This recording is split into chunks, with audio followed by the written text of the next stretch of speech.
سلام. سلام، خوش آمدید. بفرمایید. جشن عروسی داریم.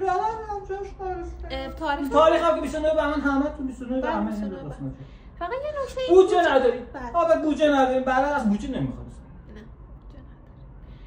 ولی خب میخوام کیفیت بالا. بودجه نداره، کیفیت بالا بعد میخوام. بعد همتون همین. کیفیت بالا بدون بودجه. دیگه این میخوام فقط 6 تا دوربین چیه خانم؟ 8 تا دوربین. 8 تا دوربین که همه زاویه مهمونا کلا همه پیدا. این فقط 4K همش 4K خرابون. برای پخش هم میخوام دارم. پخش یه نفر پشت سر اونجا میرید و پخش میکنه میاد صبح تا شب.